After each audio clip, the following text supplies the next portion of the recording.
Assalamualaikum warahmatullahi wabarakatuh. Waalaikumsalam. Alhamdulillahilladzi arsala rasulahu bil huda wa dinil haqqi liyudhhirahu 'ala ad-dini kullih wa kafa billahi shahida. Asyhadu an la ilaha illallah wahdahu la syarika lah wa asyhadu anna Muhammadan abduhu wa rasuluhu la nabiyya wa la rasula ba'dah. Usikum wa iyaya nafsi bitaqwallahi faqad fazal muttaqun. Ittaqullaha haqqa tuqatih wa la tamutunna illa wa antum muslimun. Qala Allah Ta'ala fi kitabihil karim, a'udzu billahi minasyaitonir rajim. Bismillahirrahmanirrahim. Ya ayyuhalladzina amanu taqullaha wa qulu qawlan sadida yuslih lakum a'malakum wa yaghfir lakum dhunubakum. Wa may yuti'illaha wa rasulahu faqad faza fawzan 'azima. Amma ba'd, ayyuhal ikhwah rahimakumullah, Bapak Ibu yang mudah-mudahan sama-sama dirahmati oleh Allah Subhanahu wa taala. Pertama dan paling utama tentunya mari kita senantiasa bersyukur kepada Allah Subhanahu wa taala atas karunia dari Allah Subhanahu wa taala kita bisa hadir dalam majelis yang mulia ini, di tempat yang mulia ini bersama-sama orang-orang yang mulia. Tentunya mudah-mudahan kita pun dipanggil oleh Allah Subhanahu wa taala dalam kondisi yang mulia, kumpul bersama orang-orang yang mulia di akhirat kelak bersama orang-orang yang mulia, yaitu di jannahnya Firdaus. Amin ya rabbal alamin. Ayyuhal ikhwah rahimakumullah, begitulah hidup, selalu menunggu satu penantian. Yang jelas penantian yang kita harapkan adalah satu penantian yang baik, dari satu aktivitas ke aktivitas yang baik, dari majelis ta'lim satu ke majelis ta'lim berikutnya dalam kondisi baik, menunggu sholat subuh, menuju ke sholat zuhur, menuju ke sholat asar, dalam kondisi semua menanti hal-hal yang baik. Mudah-mudahan dengan begitu kita masih dalam koridor satu kebaikan, tentunya antara satu terhubung antara satu dengan yang lainnya, sehingga Allah Subhanahu wa taala masukkan kita ke dalam golongan hambanya yang bertakwa. Amin ya rabbal alamin. Salawat dan salam terlimpahkan tercurahkan kepada Nabi Muhammad sallallahu alaihi wasallam, keluarga beliau, para sahabat beliau, dan para pengikut beliau yang tetap istiqomah mengikuti ajaran-ajaran beliau, mengikuti sunnah-sunnah beliau hingga akhir zaman. Majelis yang dirahmati oleh Allah Subhanahu wa taala, kalau kita buka di dalam Quran surat An-Naba, Allah Subhanahu wa taala berfirman di ayat yang ke-6 sampai ke-16, itu bicara tentang kenikmatan-kenikmatan yang Allah Subhanahu wa taala berikan kepada hambanya. A'udzu billahi minasyaitonir rajim. Bismillahirrahmanirrahim. Alam naj'alil ardha mihada, bukankah kami telah menjadikan bumi sebagai hamparan, wal jibala autada, dan gunung-gunung sebagai pasaknya. Kemudian wa khalaqnakum azwaja, dan kami ciptakan kamu itu berpasang-pasangan. Wa ja'alna naumakum subata, dan kami jadikan tidurmu itu istirahat, untuk istirahat. Wa ja'alna al-laila libasa, dan kami jadikan malam sebagai pakaian kamu. Wa ja'alna an-nahara ma'asya, dan kami jadikan siang untuk mencari penghidupan. Wa banaina fawqakum sab'an shidada, dan kami membangun di atas kamu 7 langit yang kokoh. Wa ja'alna sirajan wahaja, dan kami menjadikan pelita yang terang benderang, yaitu matahari. Wa anzalna minal mu'sirati ma'an sajjaja, dan kami turunkan dari awan air hujan yang tercurah dengan lebatnya. Linukhrija bihi habban wa nabata, untuk kami tumbuhkan dengan air itu biji-bijian dan tanam-tanaman. Wa jannatin alfafa, dan kebun-kebun yang lebat, kebun-kebun yang rindang. Setelah Allah Subhanahu wa ta'ala menunjukkan, memperlihatkan Setelah Allah Subhanahu wa ta'ala membicarakan perihal kenikmatan-kenikmatan yang Allah Subhanahu wa ta'ala berikan kepada hambanya, kepada umat manusia, baru Allah Subhanahu wa ta'ala mengingatkan kepada mereka di ayat yang ke-17, inna yaumal fasli kana miqata. Sesungguhnya hari keputusan adalah suatu waktu yang telah ditetapkan. Inna yaumal fasli, yaitu hari kiamat pasti datangnya. Kita semua tidak mengetahui kapan datangnya hari kiamat, akan tetapi kiamat kecil sudah dilalui oleh saudara-saudara yang sudah mendahului kita, yaitu kematian. Kematian merupakan satu kiamat kecil sebelum betul-betul datangnya kiamat kubro, kiamat yang besar nanti, betul-betul hancurnya alam semesta ini, betul-betul mereka dimusnahkan, diwafatkan semuanya oleh Allah Subhanahu wa ta'ala. Ada satu kiamat, yaitu kiamat kecil. Setiap orang pasti akan menjumpai.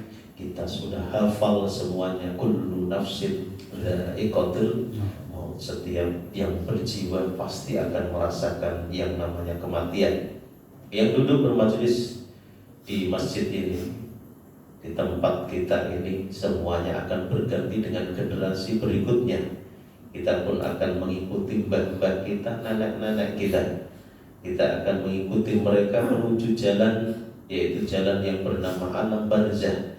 Kita semua akan menuju kiamat kecil. Tinggal bagaimana persiapan kita nanti ketika menghadap Allah Subhanahu wa ta'ala. Tidak ada satu persiapan yang terbaik melainkan adalah ketakwaan kepada Allah Subhanahu wa ta'ala. Tidak ada ketakwaan kepada Allah. Wa tazawwadu fa inna khairaz zadi taqwa wattaqun ya ulil albab. Berbekallah, bersiap-siap, yaitu mempersiapkan bekal. Fa inna khairaz zadi taqwa. Karena sesungguhnya sebaik-baik bekal itu adalah ketakwaan kepada Allah Subhanahu wa ta'ala. Sampai Allah tutup di ayat itu, wattaquni ya ulil albab. Takutlah kamu atau bertakwalah kamu kepadaku, wahai orang-orang yang punya akal. Jadi ya rahimakumullah, apa yang kita persiapkan? Bukankah Allah Subhanahu wa ta'ala sudah mengatakan, ya ayyuhalladzina amanu taqullaha wal tanzur nafsum ma qaddamat lighad.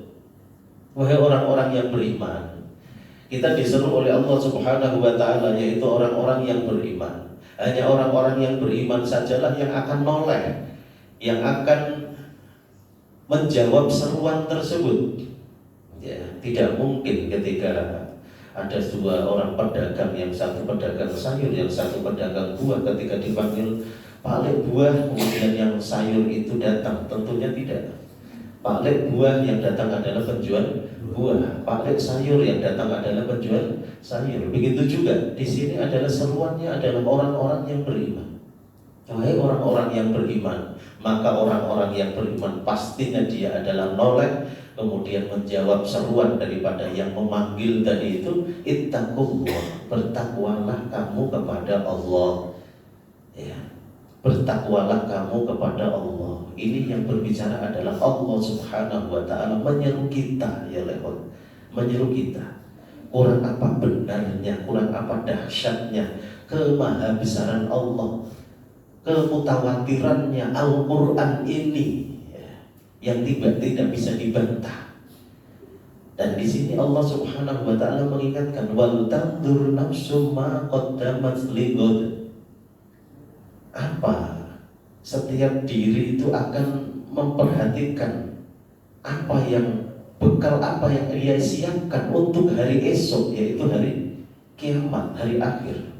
Wattaqullah, bertakwalah kamu kepada Allah. Innallaha khabirun bima ta'malun. Sesungguhnya Allah Subhanahu wa ta'ala itu maha teliti terhadap apa yang kamu kerjakan. Ini adalah firman Allah Subhanahu wa ta'ala, satu firman yang tidak bisa terbantah. Al-Quran itu kita hidup berada di agama yang kita cintai, merupakan karunia yang sangat besar. apapun yang dibicarakan Al-Quran, ya begitulah adanya. Ya, Abu Jahal, Abu Lahab itu, Abu Jahal itu ketika mendengarkan ayat-ayat suci Al-Quran, sebenarnya dia pun tertarik dengan ayat-ayat suci Al-Quran tersebut. Bahkan pernah nguping Ahnas bin Syuraik, Abu Jahal, yang satunya Abu Sufyan sebelum masuk Islam, itu pernah nguping Rasulullah SAW di malam hari ketika membaca ayat-ayat suci Al-Quran. Kemudian ngupingnya itu tidak hanya sebentar, sampai terbit fajar, kemudian dia pergi di tempat yang berbeda, mungkin dari sisi rumah Rasulullah, dari samping yang berbeda, di kegelapan malam. Kemudian mereka di waktu yang sama berjalan bertemu. Sedang apa kamu di sini? Saya mendengarkan apa yang disampaikan, apa yang dibaca oleh Rasulullah SAW. Kemudian mereka bersumpah untuk tidak mengulangi perbuatan itu. Ternyata perbuatan itu diulangi sampai 3 kali. Makanya nanti disinggung oleh Allah Subhanahu wa Ta'ala di dalam surat Al-Qalam tentang perilaku mereka. Mereka itu bersumpah, pada hakikatnya mereka itu hanya menyeret-nyeret nama Allah Subhanahu wa Ta'ala. Itulah, saya kembalikan lagi, itulah kebenaran Al-Quran. Ya, kita harus senang. Kitab kita itu tidak bisa terbantahkan. Bapak, Ibu sekalian yang dirahmati oleh Allah Subhanahu wa Ta'ala, mungkin kalau kita membaca Al-Quran, ya, membaca Al-Quran, nanti bertemu di dalam Quran surat Al-Qasas, kalau tidak salah ada surat yang berbicara atau ayat yang berbicara tentang semut, ya, biwadin namal. Allah berbicara tentang semut, dan semut tersebut adalah lembahnya semut lagi. Lembahnya semut. Orang yang tidak memiliki keyakinan yang kokoh, apa kok Allah sampai berbicara tentang semut dan lembahnya semut? Memang ada lembah semut. Ternyata kalau Bapak sekalian yang dirahmati oleh Allah Subhanahu wa Ta'ala, inilah kebenaran Al-Quran. Di beberapa media, salah satunya adalah kompas.com. Kalau Bapak searching di sana, pernah ada penggalian satu lembah, sampai dikatakan lembah tersebut adalah megapolitannya, kotanya semut. Kalau tidak salah di Brazil dan digali oleh arkeolog dari Universitas Arizona kalau tidak salah itu di tahun 2012. Ya, itu betul-betul teliti detail semut itu. Sampai harus melakukan satu pengecoran lubangnya supaya dicor terlebih dahulu. Itu pengecorannya itu kalau tidak salah 10 hari, butuh waktu 10 hari. Ya, baru 1 bulan itu nanti akhirnya digali. Ya, digali. Di dalamnya itu arkeolog menemukan jalan-jalan besar seperti jalan raya, kemudian jalan-jalan kecil seperti jalan tikus, kemudian ada yang menuju tempat sampahnya, ada yang ventilasinya, dan ada menuju tempat jamurnya untuk sumber energi makanan mereka. Ya, itu sudah dibicarakan 1400 sekian tahun yang lalu. Hari ini dibuktikan akan hal itu. Ada sekelompok semut yang berbicara tentang terhadap sesama mereka, bahwa nabi mereka yaitu Nabi Sulaiman itu akan melewati mereka. Itu disebutkan di situ biwadin namal, satu lembah semut. Kalau tidak salah 142 lebarnya itu, kalau tidak salah. Nanti mungkin Ibu bisa dibuka lagi. Kedalamannya kurang lebih 7-8 meter. Ya. Sampai arkeolog mengatakan bahwa butuh jutaan semut untuk mengeluarkan pasir untuk membuat sarang mereka. Karena pasir atau tanah yang keluar dari dalam tanah itu kurang lebih 40 ton. Berarti ada wadin, berarti ada lembah, sampai disebutkan megapolitannya semut. Al-Quran berbicara A, kemudian pembuktiannya adalah A. Al-Quran berbicara B, kenyataannya memang B. Al-Quran berbicara C, ternyata C. Itulah kebenaran. Kebenaran itu persesuaian antara pernyataan dan kenyataan. Pernyataannya A, kenyataan di lapangan A. Itulah kebenaran. Kembali lagi, Al-Quran yang kita cintai, yang benar adanya, kebenarannya itu mengingatkan kepada kita, wal tandur nafsun Ma qaddamat niku. Kita masuk ke pembahasan lagi. Ma qaddamat niku. Kita disuruh bertakwa, wattaqullah innallaha khabirum bima ta'malun.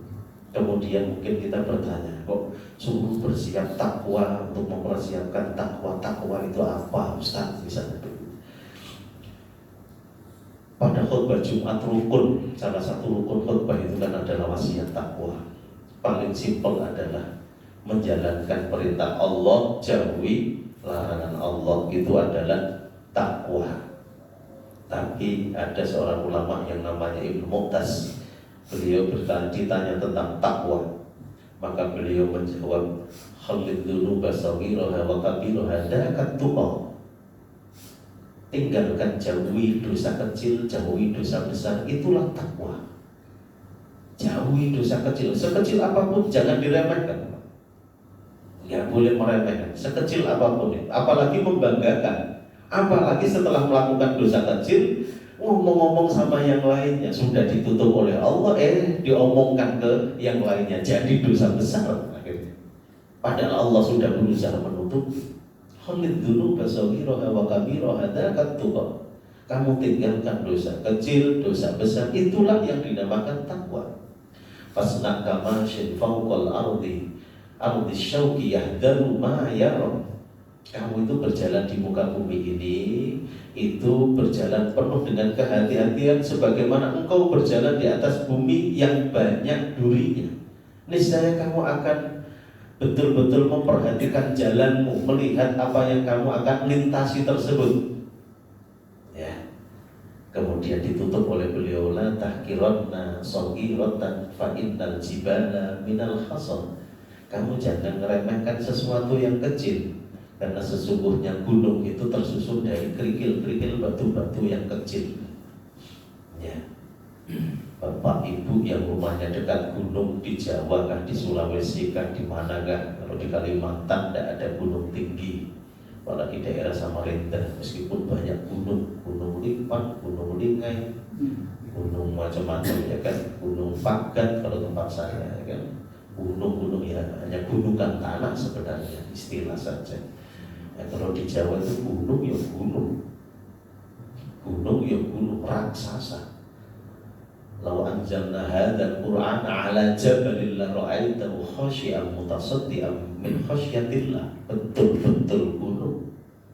Kita lihat di bawah begitu, radius 5 kilo itu banyak makhluk yang bukan kaya, makhluk raksasa.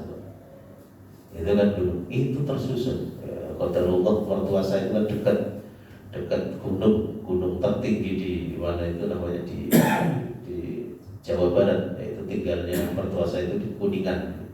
Kuningan itu kan lereng gunung Cermai, ya kan, gunung Cermai. Itu kalau sudah lagi terang begitu, terang tanpa awan, itu kayak betul-betul tegak berdiri itu, raksasa di depan kita. Tapi ingat bahwa itu adalah susunan-susunan kecil-kecil, kerikil-kerikil batu kecil yang tersusun menjadi gunung. Kalau tempat saya Jepara ya dari Merapi, bukan Merapi, Muria ya begitu saja. Tapi kalau kita lihat sudah ke arah lebih selatan lagi itu, lihat gunung gede-gede kayak gitu. Kalau saya lagi ke tempat keluarga kami, Pak D, saya tinggalnya di Magelang, ya, itu sudah, itu kan dikelilingi gunung semua. Apalagi kalau ke tempat yang itu masih kain ya, Mbah Hasan Mangli yang di itu di Magelang itu kan lereng Gunung Andong, itu kan kayak raksasa di depan kita, itu lereng pesantrennya itu. La ilaha, itu tersusun dari kerikil-kerikil batu-batu yang kecil, kata Ibnu Mu'taz.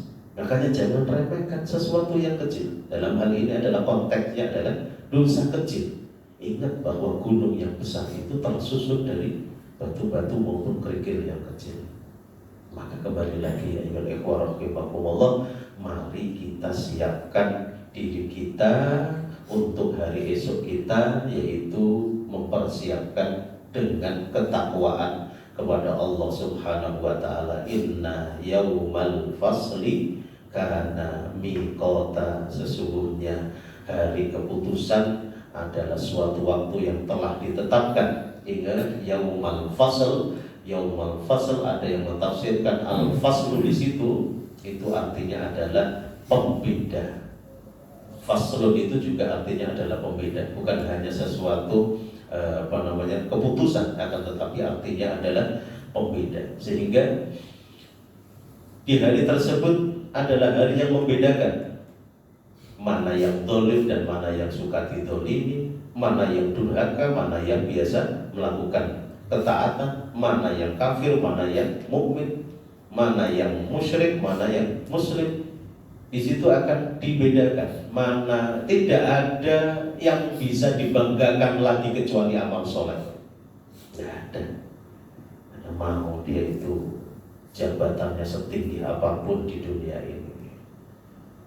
Misalnya dia adalah seorang jenderal yang memiliki anggota sekian batalion misalnya, itu tidak akan bisa dibanggakan di hadapan Allah Subhanahu wa Ta'ala, melainkan amal soleh yang akan menemani dia. Makanya ketika Allah Subhanahu wa Ta'ala berbicara tentang yauma nahsyurul muttaqina ila rahmani wafdan, Quran surat Maryam ayat yang ke-85, perutusan yang baik pada hari itu, orang-orang yang bertakwa itu akan yang bertakwa kepada Allah Subhanahu wa Ta'ala itu akan diutus kepada mereka sebagai perutusan yang terhormat. Jadi perutusan yang terhormat di dalam ayat ini adalah amal soleh mereka itu akan dijadikan wujud kendaraan. Meskipun tafsirnya kalau Bapak buka di dalam tafsir Ibnu Katsir, kendaraan tersebut adalah unta. Ada yang mentafsirkan begitu, ada yang mentafsirkan unta kecil yang jinak, dan itu yang akan dinaiki oleh orang yang beramal soleh. Sehingga amal solehnya itu akan berkata kepada dia, dulu di dunia aku itu nunggangin kamu. Amal soleh yang kita lakukan itu kan berada di dalam diri kita. Dulu saya itu naik di badanmu, sekarang gantian kamu yang naik di punggungku. Akhirnya dia disambut dan dia naik unta tersebut menuju Allah Subhanahu wa Ta'ala. Bisa Bapak buka tafsir di dalam tafsir Ibnu Katsir ketika berbicara tentang Quran surat Maryam ayat yang ke-85. Ma'asyiral muslimina rahimakumullah. Di surga atau di akhirat nanti tidak ada 3 golongan, yang ada hanya 2 golongan saja. Diingat-ingat, tidak ada 3 golongan. Aku tidak mau surga, tidak mau neraka, tidak mungkin, tidak gitu. Tidak, keputusan kita. Itu semua ketetapan dari Allah Subhanahu wa Ta'ala. Orang akan mendapatkan kenikmatan di surga atau lalu tidak, dia akan dibinasakan di dalam neraka. Tidak ada yang ketiga.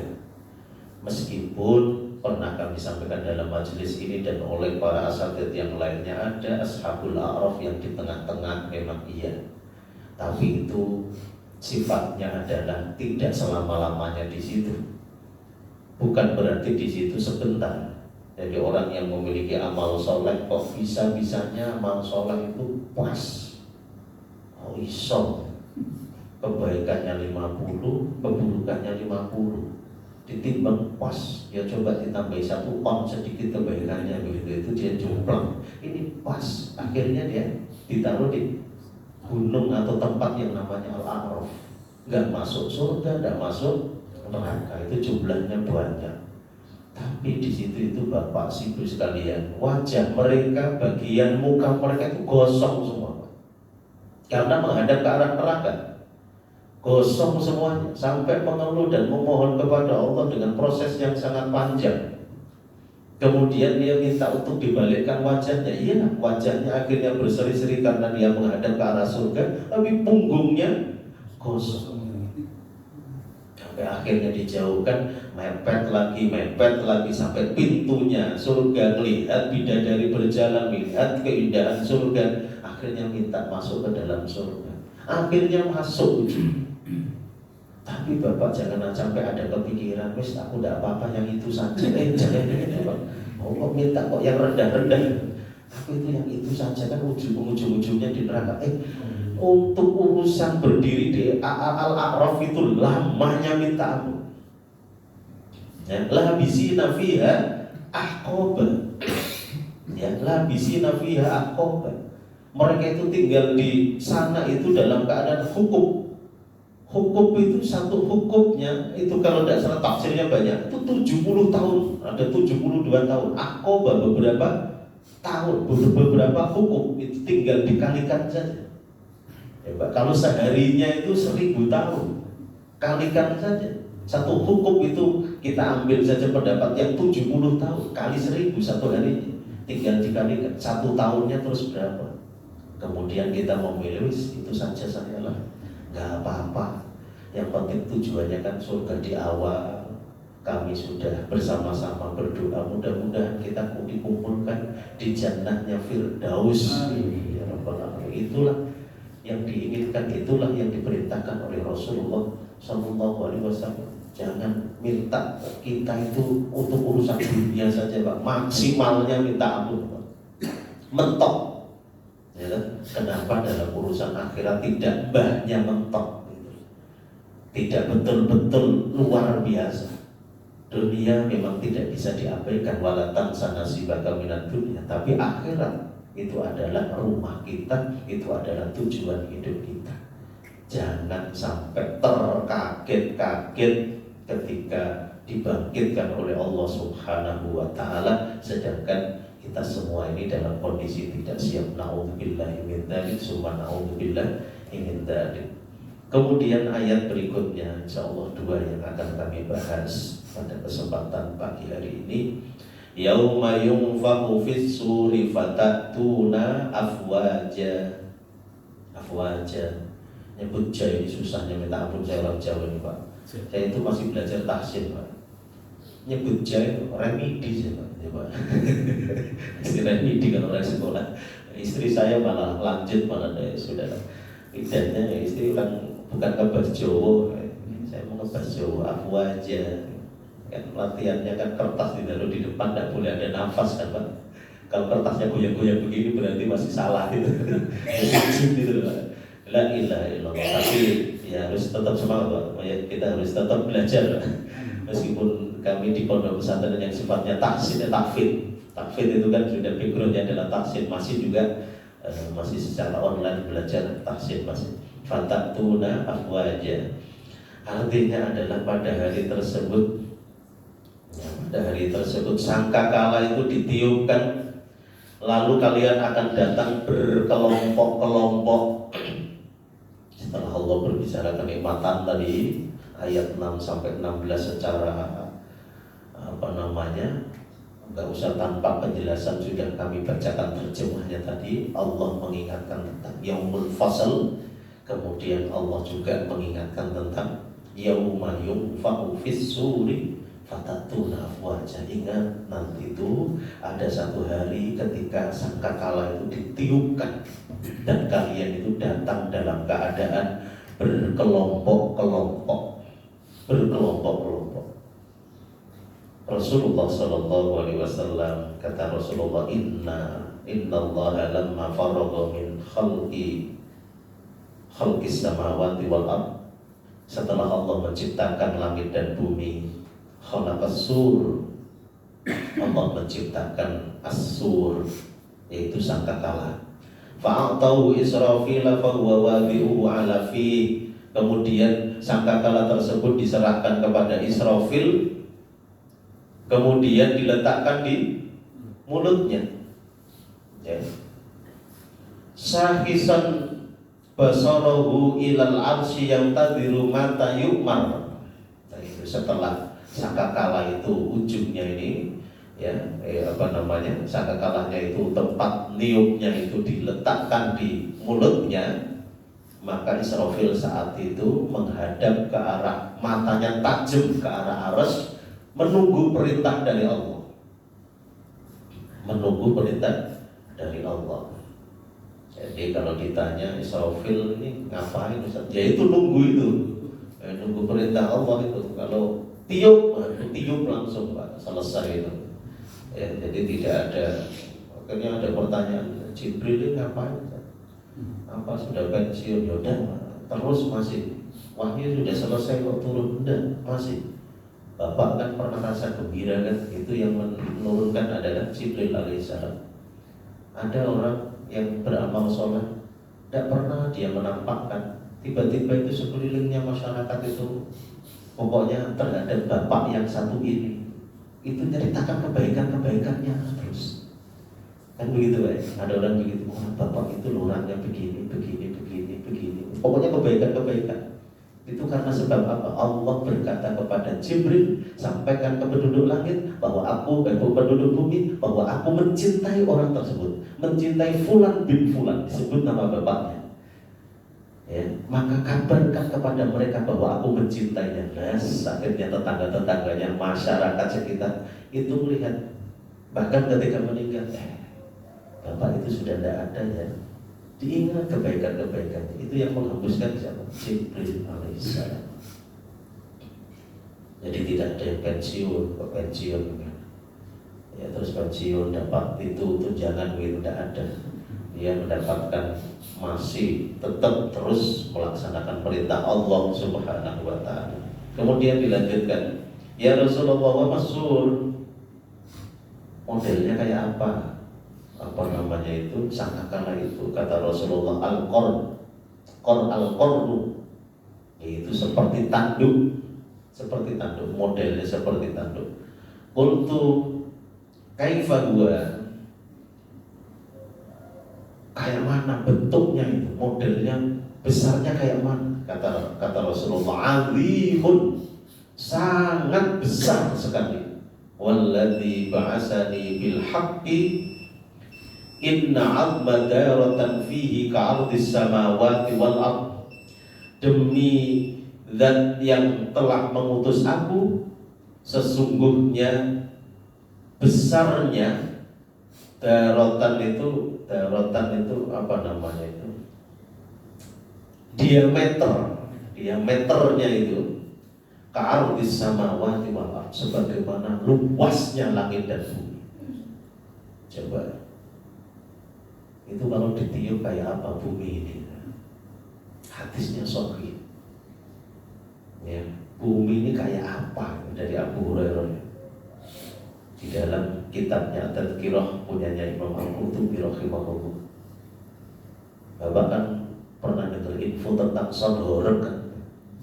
Sadhorak ya kan? Sampai keluar fatwa dari majelis ulama, dari kiai-kiai ahli bahsul masail di wilayah Jawa Timur tentang haramannya kan Pak ya. Sampai begitu, terlepas dari dinamika polemik, kita tidak mengikuti, tidak masuk ke arah sana. Yang saya bicarakan itu tentang suaranya, getarannya itu kalau lewat kampung gitu, begitu itu langsung dinding-dinding ini ya Pak. Ya kan video kan itu sampai peretelan semua, bahkan kaca itu bisa langsung pecah, kemudian atap itu bisa rontok coba, itu getaran suara saking nyaringnya. Sonborek ya tidak pernah lihat langsung ya Pak. Itu kan kalau di media kan begitu. Itu hanya sonborek gitu. Rumah itu getar. Kalau di kampung kami namanya kan anak muda biasanya bikin petasan gitu kan, petasan yang ya dulu ya masih zaman tahun 90 sekian ya. Itu kalau bikin petasan sudah kalau satu tiang listrik gitu kan, itu kan gedenya itu kan. Zaman itu mungkin sekarang tidak ada ulama, tidak ada lebaran di Jawa, itu getarannya itu bisa sampai kan pecah itu kanan kiri itu, apa namanya genteng itu atau apa namanya jendela itu kalau tidak ditarik ke atas, kalau nempel di tanah begini, itu suara ledakannya aja kayak begitu. Lah ini bumi segini, kemudian corongnya segini, anggap saja di depannya pas ditiupkan begini, pada hancur semuanya. Kita menghempas barang yang kecil dengan tiupan kita saja langsung terhempas. Itulah kondisi langit, bumi yang kita tinggali nanti. Ada dua tiupan kata Rasulullah Sallallahu Alaihi Wasallam. Tiupan yang pertama, wa nufikha fis suri fasa'iqa man fis samawati wa man fil ardi illa ma syaa. Allah Subhanahu wa ta'ala meniupkan, nanti itu ditiupkan Allah, maka seluruh yang hidup di langit dan di bumi akan meninggal dan mati tatkala itu, yaitu ketika ditiupkan tadi itu, kecuali yang Allah Subhanahu wa ta'ala kehendaki. Ketika tiupan itu ditiupkan, ada yang tidak diwafatkan oleh Allah Subhanahu wa taala. Tentunya tidak manusia. Dan tentunya mudah-mudahan bukan kita ada di situ, Pak. Ya. Orang yang berjumpa hari kiamat pasti jelek orangnya. Orang mukmin diwafatkan sebelum datang hari kiamat semuanya dengan tiupan yang sangat halus, meskipun dia berada di dalam gua yang sangat rapat, kena angin tersebut pasti dia akan wafat. Dia akan meninggal. Orang mukmin pasti. Ya. Apalagi kalau kita lihat umur-umur kita masing-masing ini kelihatannya juga ada lama ya kan, maksudnya kita di atas 40 rata-rata atau 50 kan, kalau mengikuti standar Rasulullah kan kurang 2 periode saja kalau 50 itu 2 periode presiden. Nah, setelah itu lepas itu alhamdulillah Allah masih memberikan umur panjang. Jadi kalau sampai ke arah hari kiamat, ya udahlah kita ini sudah siap-siap aja bekal soleh. Ya Allah, Allahumma sabbitna bila ilaha illallah. Doanya kan gitu saja. Ya Allah, teguhkan diri saya ketika menjelang wafat itu bisa mengucapkan la ilaha illallah, diulang-ulang. Allahumma sabbitna bila ilaha illallah, Allahumma sabbitna bila ilaha illallah, begitu terus. Ya. Jadi orang yang ditiupkan sangkakala di situ adalah orang-orang yang orang yang berada di bumi itu adalah orang-orang yang fajir. Ya, orang-orang yang fajir baru ditiupkan sangkakala berikutnya, jedanya itu 40, tapi kita tidak tahu 40 itu apa, karena Abu Hurairah radhiyallahu anhu tidak menjelaskan 40-nya itu 40 bagaimana. Apakah 40 hari ataukah 40 tahun ataukah 40 bulan? Tidak dijelaskan di situ. Tapi kondisi alam semesta bagaimana kita semuanya tidak tahu. Sebagaimana tidak tahunya kita itu sebelum lahir ke dunia ini, Pak.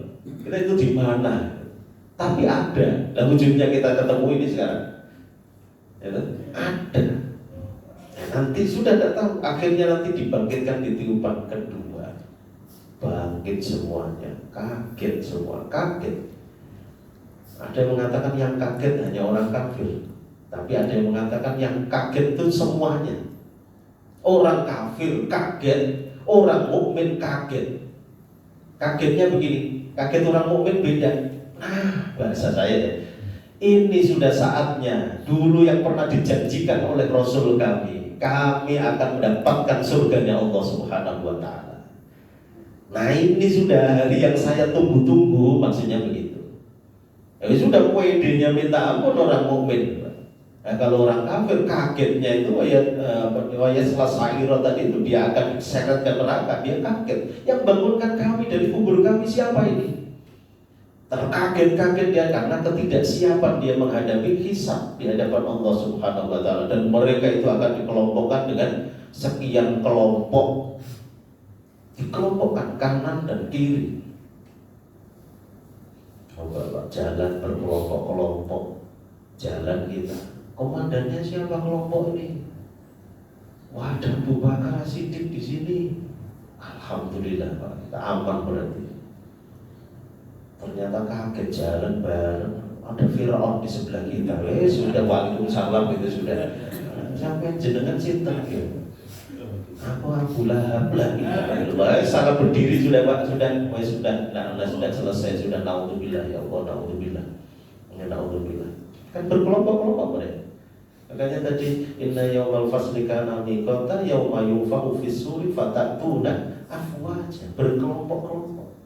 Orang bertakwa akan berkelompok dengan orang-orang yang bertakwa, orang-orang yang fajir akan dikumpulkan dengan orang-orang yang fajir, orang kafir akan dikumpulkan mereka. Orang munafik akbar mereka akan dikumpulkan dengan orang-orang kafir. Karena orang munafik akbar itu ya melewati sirat itu sebentar saja. Tidak ada lampunya, tidak punya cahaya, belas tidak ada cahaya. Dia teriak-teriak, ngomong orang sebelahnya, lewat di sirotnya dia. Aku coba disenteri sedikit minta cahayamu, udah ambil aja ke sana. Orang mukmin jalan aja. Tapi orang kafir kan tidak, belum tanpa melalui sirot, langsung masuk. Orang musyrik begitu dia, langsung masuk. Orang munafik jalan sebentar lah, dan begitu dia kegelapan, ujungnya dia jatuh akhirnya. Ya, makanya terangi, harus diterangi sirot ini dengan amal soleh. Terangnya sirot itu tergantung amal soleh yang pernah dia lakukan semasa hidup di dunia. ya semakin dia itu ikhlasnya, kualitas dan kuantitasnya itu juga ada, semakin besar juga terangnya jalan ketika berada di sirat tadi itu. Sampai ada orang yang memiliki cahaya itu hanya sebesar ibu jarinya saja, Pak. Oh, itu geremet, Pak. Mati lampu itu loh, dengan itu. Pakai senter HP saja masih begini-begini, Pak. Ya. Itu ada yang sebesar ibu jari mereka, geremet itu jalan di atas sirat, berjalan sendiri-sendiri, dan itu hak, itu benar adanya suatu saat. Itu kita akan lalui semua, perjalanan yang cukup panjang. Makanya beriman kepada hari akhir itu sangat penting. Beriman kepada sesuatu yang gaib itu sangat penting. Karena orang itu ketika tertanam di dalam dirinya beriman kepada hari akhir, hal yang gaib, pasti dia itu terpacu untuk beramal soleh. Karena dia akan mempersiapkan. Nah kita manusia itu kan sifatnya kan pengennya itu instan. Ya amal soleh mana ini, balasannya mana gitu. Katanya lebih baik dari dunia dan seisinya itu mana. Maunya kan langsung, Pak. Kita saja itu butuh penantian semua, Pak. Yang kerja di perusahaan tanggal 1 bekerja, tanggal 30 atau tanggal 1 berikutnya masih nunggu bulan depan kok. Itu aja yakin kok, masih tetap kerja. Karena bulan depan akan ada gaji turun. Yang kerja di ladang nyangkul, wah ini mau dekati Desember ini, itu jagung biasanya mahal ini, dia yakin kok masih 3 bulan padahal itu. Gaib semua itu di hadapannya. Dia nanam itu kan semuanya gaib sampai gede itu. Itu saja yakin betul-betul pestisida dan lain sebagainya, semprot kanan kiri wes supaya bagus nanti hasilnya. Yakin terhadap amal soleh, kenapa tidak yakin? Ya, pengennya langsung dapat. Makanya analogi ini sering diulang-ulang oleh para asatidz juga, bendahara masjid ini umumkan saja. Subuh, kalau sholat subuh berjamaah di sini, insya Allah akan dapat 100.000 semua per jiwa. Oh, jubel, Pak. BLT saja sampai pincang-pincang, ya kan? Ditambah lagi qobliyah subuh, tambah 50.000. Cucu-cucunya diangkat. Saya dan yang sakit-sakit diikutkan semua, lumayan, Pak. Kalau saya, istri sama saya 2, anak 5, 7, siapa yang kasih 700.000 sehari? Ayo berangkat Darul Ihsan, Darul Ihsan. Sudah dan sana bagi-bagi amplop. Karena itu ada nilai langsung. Inilah pentingnya beriman kepada hari akhir. Orang terpacu. Jangan sampai terkaget-kaget tadi itu. Tapi kagetnya kita itu, nah ini saatnya akan mendapatkan surganya Allah Subhanahu wa ta'ala. Bukan terkaget ketika ditiupkan sangkakala itu. Kagetnya adalah kaget dibangkitkan dan dia belum siap untuk menghadapi itu semua. Wa iyadzubillah, na'udzubillah min dzalik. Mudah-mudahan Allah Subhanahu wa ta'ala berikan keistiqomahan kepada kita. Itu mahalnya luar biasa, keistiqomahan kepada kita. Bapak Ibu yang diberi kemudahan untuk ke masjid sholat, itu mahal harganya. Mahal luar biasa. Orang badannya keker, kakinya bisa lari 10 kilo, dibuat status alhamdulillah sudah sampai Islamic Center 10 kilo begitu kan. Biasanya teman-teman ada saja begitu kan. Itu belum tentu bisa ke masjid itu. Ampun. Ya, hanya orang-orang yang diberi karunia oleh Allah Subhanahu wa ta'ala itu bisa ke masjid. Kalau sudah mendapatkan itu, pegang erat-eratlah, mahal harganya. Sholat subuh, sholat duhur, sholat asar kita bisa tepat waktu itu, mahal harganya. Dan semua orang bisa diberi kenikmatan yang semacam itu. Mudah-mudahan kita melakukan akan hari itu diberi keistiqomahan oleh Allah, dekat dengan Allah Subhanahu wa Ta'ala melalui Al-Qur'an, kita pun bisa diberi kemudahan oleh Allah, kemudian kita diwafatkan dalam keadaan yang baik, dalam keadaan husnul khotimah. Amin ya rabbal alamin. Mari kita tutup tentunya kajian pada kesempatan pagi hari ini dengan bersama-sama bermunajat memohon kepada Allah Subhanahu wa Ta'ala. Bismillahirrahmanirrahim. Alhamdulillahirabbil alamin. Allahumma shalli wa sallim wa barik ala nabiyyina wa habibina wa syafi'ina wa maulana Muhammad wa ala alihi wa ashabihi ajma'in wa man tabi'ahum bi ihsanin ila yaumiddin. Allahumma ighfiril muslimina wal muslimat wal mu'minina wal mu'minat al ahya'i minhum wal amwat innaka sami'un qaribun mujibud da'wat wa ya qadiyal hajat. Rabbana zalamna anfusana wa in lam taghfir lana wa tarhamna lanakunanna minal khasirin. Rabbana hab lana min azwajina wa dzurriyyatina qurrata a'yun waj'alna lil muttaqina imama. Ya Allah, karuniakan pasangan hidup kami, pasangan yang qurrata a'yun, taat kepadamu ya Allah. Anak keturunan kami juga taat kepadamu ya Allah. Jadikan untuk kami pemimpin yang baik, pemimpin yang bertakwa kepadamu ya Allah.